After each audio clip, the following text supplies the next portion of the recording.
Hey, moi c'est Nice et je vous souhaite la bienvenue pour cette nouvelle vidéo. Cela fait quelques mois maintenant puisque je suppose que toute la France a subi ce problème. Nous n'avons pas vraiment eu d'été, mais l'automne est à notre porte et donc j'avais envie de vous proposer aujourd'hui un petit tag autour des livres et de l'automne, histoire de marquer le coup.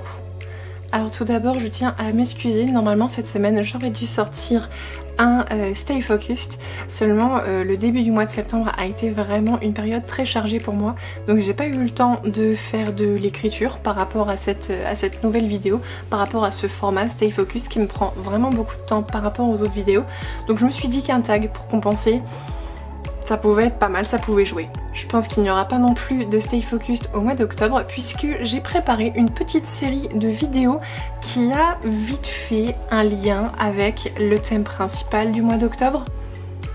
Je vous en dis pas plus, j'arrête de teaser, mais en tout cas, il n'y aura sûrement pas de Stay Focused. Donc ce tag sur l'automne, je l'ai trouvé sur la chaîne de Margot Liseuse. Elle a effectué ce tag il y a quelques années et moi je l'ai repris un peu à la sauce manga. Bon bah vous me connaissez, c'est le média que je lis le plus et donc je l'ai appelé Automne Manga Tag. Pourquoi faire compliqué quand on peut faire simple ? Ce tag contient 9 questions et on commence tout de suite avec la première. Première question, une couverture qui te fait penser à l'automne. Donc là j'en ai sélectionné deux puisque la première à laquelle j'ai pensé n'est plus disponible en neuf. Donc je voulais vous parler rapidement de Gareil, le tome 3, avec donc pas mal de feuilles sur la couverture. Ça me fait quand même bien penser à l'automne. Et le deuxième livre, donc pareil avec pas mal de feuilles sur la couverture, il s'agit du Chobits, tome 7. On reste un peu sur les notions d'orange, voilà, très automnal. En tout cas, moi, c'est des deux tomes qui me font littéralement penser à l'automne. Le Gareil, je l'ai lu, donc c'est pas spécialement quelque chose qui se passe pendant l'automne, hein, c'est juste la couverture qui est comme ça. Et le Chobits, je l'ai pas encore lu, donc je ne sais pas si ce tome correspond à une période automnale particulièrement, ou si c'est juste la couverture qui est comme ça. Mystère, on le saura bientôt. Ensuite, donc deuxième question, une série parfaite à lire au coin du feu.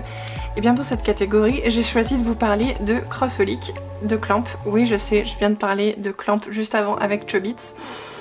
Mais que voulez-vous? Voilà, cette série est littéralement parfaite pour lire au coin du feu. Donc un peu comme Stéphanie de la chaîne Les Chroniques de Lully, je me suis dit que effectivement, pourquoi toujours présenter le tome 1? Ici, c'est le tome 14. La preuve en image. Et voilà, je trouvais la couverture assez belle. Bon, elles sont toutes très très belles. Voilà, pourquoi celle-là plus qu'une autre? Je ne sais pas. Mais arrêtons de proposer que des tomes 1 en vidéo. Donc Crossaholic est une série qui va nous parler un peu de yokai. Donc on est sur une personne qui tient une boutique de surnaturel pour aider des gens par rapport à de l'occulte, ce genre de choses. Et cette boutique n'est accessible que pour les gens qui en ont besoin. Donc voilà, c'est une série qui me fait fortement penser à l'automne. Une série parfaite à lire sous un plaid. Bon, moi j'ai pas de cheminée donc je me contente du chauffage un petit peu animalier de mes chats qui se roulent en boule sur mes pieds quand je lis. Et bah voilà, parfait pour l'automne, cosy, Crossaholic. La question suivante, vu qu'on parlait d'une série parfaite à lire au coin du feu, et bien avec quoi on doit l'allumer ce feu? Donc un manga parfait pour allumer un feu. Alors là, j'ai pas eu envie de vous parler encore une fois de tous les mangas que j'ai pas vraiment aimés. Il y en a eu pas mal sur ces derniers temps, sur ces dernières vidéos. Je pense notamment au dernier vlog que j'ai fait. Donc du coup, aujourd'hui, je vais vous parler de Kozaki Magical Pâtissière. C'est le spin-off à la série Nisekoi, complète en 4 tomes. Moi, j'ai l'édition en coffret. Et clairement, il n'y a pas grand chose de bon dans ce manga. Désolée pour ceux qui aiment. On est véritablement sur une série où le ecchi et le fanservice sont le fer de lance du scénario. Donc autant dire qu'il n'y en a pas vraiment. On va suivre quelques héroïnes. Donc ce sont les héroïnes de la série Nisekoi qui sont propulsées ici en tant que Magical Girl. Donc on a l'héroïne qui est Kozaki qui va être Magical Pâtissière.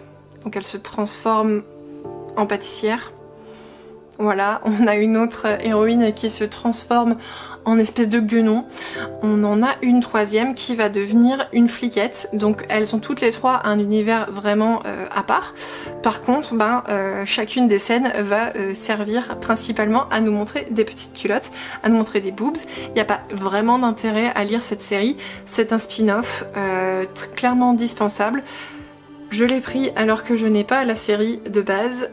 Je la garde en attendant effectivement de peut-être éventuellement un jour trouver la série Nisekoi d'occasion pas trop chère.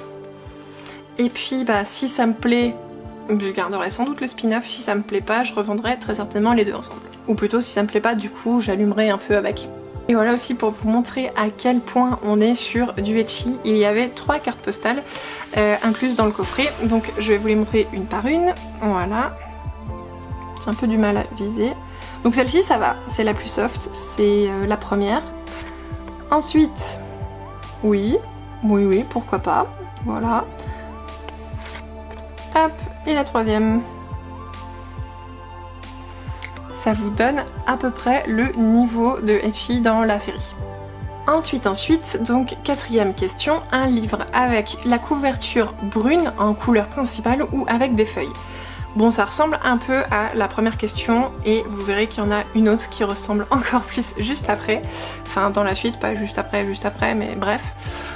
Donc là, pour cette question, j'ai choisi de vous parler de Alpi the Soul Sender. On a tout le cadre qui est marron, donc clairement brune, ça marche. On a le dos du livre qui est principalement marron.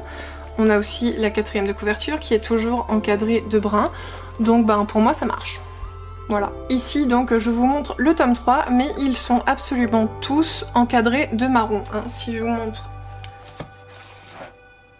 sans tout faire tomber, si je vous montre le tome 4, c'est pareil. Oh celui-là il y en a encore plus puisque le personnage est aussi un peu marron. Et j'ai peur que tout s'écroule derrière, donc je vous montrerai pas le 5, mais c'est pareil. Alpi the Soul Sender est une série que je n'ai pas encore tout à fait lue, j'ai lu juste le premier tome à l'heure actuelle, et j'ai mis dans mon Pumpkin Autumn Challenge les 4 autres tomes, donc je pourrai vous en parler très bientôt. Je range un peu le décor avant que ça fasse vraiment la catastrophe. La question suivante, il s'agit de Comme après un long rhume, un livre que vous êtes content d'avoir terminé. Donc une série que vous êtes content d'avoir terminé. Alors pour cette question, j'ai choisi de vous parler de No Control, un tome unique. En fait, c'est une édition intégrale qui regroupe les 2 tomes simples, publié aux éditions Delcourt Tonkam et scénarisé par Lin Okamoto. Alors personnellement je l'ai acheté juste parce que c'est scénarisé par Lin Okamoto, donc c'est l'auteur de Elfenlied ou de Brynhild in the Darkness, voilà. Donc 2 mangas que je me suis procuré et que j'ai, donc voilà, celui-là je me suis dit allez tente, et en fait clairement le premier tome, enfin l'équivalent du premier tome, ça va, on est un peu dans le ecchi, mais bon, il y a quand même un espèce de but à l'histoire, etc. Par contre, le deuxième, c'est du what the fuck, c'est vraiment, on lâche toutes les vannes, on n'a plus aucune bride, et ouais, clairement c'est trop, c'est de la surenchère pour de la surenchère, et un peu comme Kozaki Magical Pâtissière, j'ai pas spécialement trouvé l'intérêt dans la deuxième partie. Et si je vous en faisais un petit résumé avant de descendre complètement le manga. Donc il s'agit de 2 adolescents que nous allons suivre. De mémoire, la fille doit s'appeler Subaru et le garçon Akira. Et si c'est pas ça, je m'en excuse profondément. Et donc du coup, ces 2 adolescents ont vécu, se sont connus quand ils étaient tout jeunes. Et ils ont secrètement, puisqu'ils se sont jamais avoués, mais ils sont secrètement tombés amoureux l'un de l'autre. Ils se retrouvent maintenant au niveau de leurs études, donc dans un lycée, et ce lycée sépare les dortoirs des garçons et les dortoirs des filles. Forcément, c'est logique. Un jour, Akira va entendre parler du dieu de la contrepartie qui permet, en l'échange d'un souhait et de dire je donne au dieu de la contrepartie quelque chose en échange et je ne sais pas spécialement quoi de base, et bien ce dieu va pouvoir exaucer son vœu, et son vœu ça va être de relier sa chambre à la chambre de Subaru. Un soir donc ce vœu se retrouve exaucé et les 2 jeunes gens vont devoir partager leur chambre, puisqu'en fait ils possèdent la kitchenette de Subaru et la chambre de Akira. Oui mais voilà, ce que réclame le dieu de la contrepartie, c'est 1 heure de self-control de Subaru. Donc pendant 1 heure par jour, elle va se trouver littéralement libérée de ses inhibitions les plus profondes. Et bien sûr, on va atterrir sur des envies charnelles, on va dire. Voilà, donc toute la première partie, Akira va quand même essayer de maîtriser Subaru, puisque il veut pas profiter d'elle quand elle est dans cet état, ce qui est tout à fait normal et ce qui est tout à son honneur, puisqu'elle aurait tellement pu profiter de cette jeune fille qui n'a plus aucune inhibition. Mais à partir du moment où, vers la moitié du tome, à partir du moment où ils arrivent à on va dire coucher ensemble en étant tous les deux en plein contrôle d'eux-mêmes, et bien là ça devient vraiment n'importe quoi, puisqu'ils refont le pacte et ils refont le pacte avec le dieu de la contrepartie, et là Subaru se lâche complètement, c'est vraiment n'importe quoi, il y a du cul dans tous les sens et ouais, voilà, ça m'a pas spécialement plu. Donc j'ai été contente de terminer ce tome. Ensuite, question à laquelle j'ai un peu galéré à répondre, puisqu'il ne s'agit pas de manga, mais il faut qu'on donne un film ou une série que vous aimez regarder quand le frère revient. Et donc là, je me suis creusé un petit peu les méninges et je me suis dit que bon, ça fait une paire d'années que je l'ai pas vue, par contre j'ai très envie de la regarder et je me dis qu'à l'automne, pourquoi pas. Donc j'ai très envie de recommencer la série Supernatural. Je vous remets une petite image par là. Donc Supernatural, c'est une série fantastique où on a 2 frères qui sont chasseurs de singularité, on va dire, de phénomènes surnaturels. Et il y a 15 saisons. Voilà, j'ai du drop à la 12-13 par là. Donc bon... Les premiers épisodes sont rigolos puisque c'est le monstre de la semaine entre guillemets, donc chaque épisode ils vont chasser un monstre. Par contre sur la suite on va vite prendre, sur les saisons d'après, on va vite prendre un rythme avec une énigme qui va durer toute une saison, et moi c'est clairement ce format là que je préfère. Donc je pense que éventuellement si je la recommence, je vais peut-être m'épargner les 2-3 premières saisons, puisque bon bah c'est en même temps les saisons que j'ai le plus regardées. Donc c'est celle que je connais le mieux. Quand je vous disais qu'il y avait 3 questions qui parlaient à peu près de la même chose, voici la 3e. Donc il s'agit de une couverture qui vous rappelle l'automne, alors que la première c'est une couverture qui vous fait penser à l'automne. La différence entre les deux? Bon, c'est juste pour avoir une question de plus, et donc surtout un manga de plus, je pense.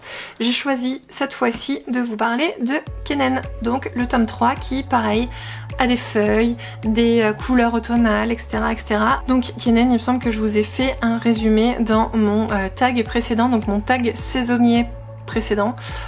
Au pire, je vous laisse de toute façon des infos dans la barre d'infos, enfin un lien dans la barre d'infos si vous voulez aller voir le résumé. Voilà, c'est une série que j'ai beaucoup aimée, que j'apprécie, que je recommande notamment aux jeunes, et voilà, je vois que le chrono défile, donc je vais pas m'apesantir non plus sur cette série. Avant-dernière question, il faut que je vous parle d'un manga à commencer cet automne. Alors vu que je savais pas dans quel sens il fallait le prendre, est-ce que c'est un manga que moi je dois commencer ou si c'est un manga que je vous conseille de commencer, eh bien j'en ai choisi 2. Tout d'abord, on va commencer par moi, puisque je suis une personne hautement égoïste, donc je vais commencer Grimoire of Zero. C'est une série qui va nous parler d'une sorcière, donc voilà, sorcière c'est parfait pour l'automne. Là je vous présente le tome 2, c'est une série complète en 6 tomes aux éditions Ototo. Et pour vous, bande de petits mesquins qui n'avaient pas encore commencé cette série, j'en suis sûre, je vous conseille fortement Le Bateau de Thésée, publié aux éditions Vega Dupuis. Alors si vous voulez, vous pouvez très certainement encore profiter d'une offre chez n'importe quel bon libraire. Les 3 premiers tomes de cette série sont disponibles à 3 € pièce, et c'est un parfait moyen de commencer cette série à moindre frais. Comme ça, vous pouvez vous rendre compte si elle vous plaît ou pas. Donc dans cette série, on va suivre un jeune homme qui n'a jamais réellement connu son père, puisqu'il a été arrêté avant sa naissance pour avoir commis un crime. Il est suspecté d'avoir assassiné 21 personnes dans une école, donc dont des jeunes, dont des enfants. Sauf que ce jeune homme va à son tour devenir père, et il commence un peu à se triturer les méninges et à savoir si ça valait pas le coup quand même d'essayer de faire toute la lumière sur l'histoire, puisque son père a toujours clamé son innocence. Il va donc retourner dans le village dans lequel sa famille vivait à l'époque où sa mère était enceinte de lui et il va essayer de faire toute la lumière sur l'histoire. Bien entendu, si j'ai aimé, c'est qu'il y a quand même du fantastique. Par un phénomène un peu de brume, un peu mystérieux, le jeune homme se retrouve projeté en arrière, environ 30 ans en arrière, et il arrive quelques mois avant le drame et il va pouvoir enquêter, il va pouvoir découvrir un petit peu sa famille avant que le drame n'arrive, donc voir vraiment des gens au top de leur forme et avec une grande joie de vivre, et il va essayer de tout faire pour prévenir le crime d'être commis et surtout pour savoir si son père est réellement un meurtrier ou pas. Là comme ça peut-être que mon résumé il vous donne pas super envie, mais clairement c'est de la bombe, allez-y. Clairement, allez-y. S'il y a un manga que vous devez retenir de toute cette sélection, ouais clairement c'est lui. Et enfin j'arrive au bout de ce tag avec la 9e et dernière question, un manga qui t'a fait voyager. Donc pour celui-là, j'ai choisi de vous parler de Un simple monde, publié aux éditions Pika Graphics et qui malheureusement est en arrêt de commercialisation. Donc si celui-là vous intéresse, essayez de le choper en occasion. C'est un manga qui va s'attacher à nous présenter à travers 6 histoires courtes la vie de personnages complètement ordinaires. On est vraiment sur du tranche de vie et c'est quelque chose que j'ai vraiment apprécié. Le fait que ce soit un chapitre, une histoire, on va pouvoir lire ce livre en le fragmentant, on va pouvoir en lire par exemple un chapitre par jour ou on va pouvoir le one-shotter direct. À votre choix. C'est une œuvre vraiment très douce, c'est une œuvre très sympathique. Moi j'ai vraiment apprécié ma lecture, ça m'a touchée. C'est quelque chose qui est très doux, qui est très contemplatif. Je sais que Monsieur Nice n'aime pas trop quand je dis ce mot-là parce que je sais même pas pourquoi en fait, mais bref, c'est contemplatif. J'ai l'impression que dans ce manga, on va suivre donc plusieurs pays puisque chacune des histoires se passe dans un pays différent et on va suivre très certainement les pays par lesquels l'auteur est allé s'installer, notamment aux États-Unis et en Italie, et on va un peu retrouver tous les pays par lesquels elle a dû passer. On va parler aussi du Brésil, on va parler d'une île qui se trouve dans le Pacifique puisque les vêtements m'ont un peu fait penser à Tahiti. On va y parler aussi d'un pays qui doit se situer vers les Émirats Arabes Unis par là, au Moyen-Orient. Donc on a une très grande diversité au niveau des lieux dans lesquels vont se passer toutes ces histoires, mais également une grande diversité au niveau des personnages puisque chacun a un caractère vraiment très différent les uns des autres. Et voilà, cette vidéo est maintenant terminée. Je vais vous mettre en barre d'infos tous les liens vers les séries que je vous ai présentées aujourd'hui. Comme ça, si vous avez besoin de plus d'infos, vous savez où aller chercher.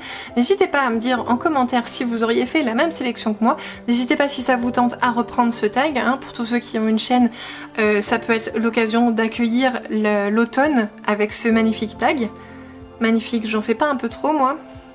Si vous avez aimé cette vidéo, n'hésitez pas à la liker, commenter, à vous abonner à la chaîne si ce n'est pas déjà fait, à partager pourquoi pas cette vidéo pour accueillir l'automne tous ensemble.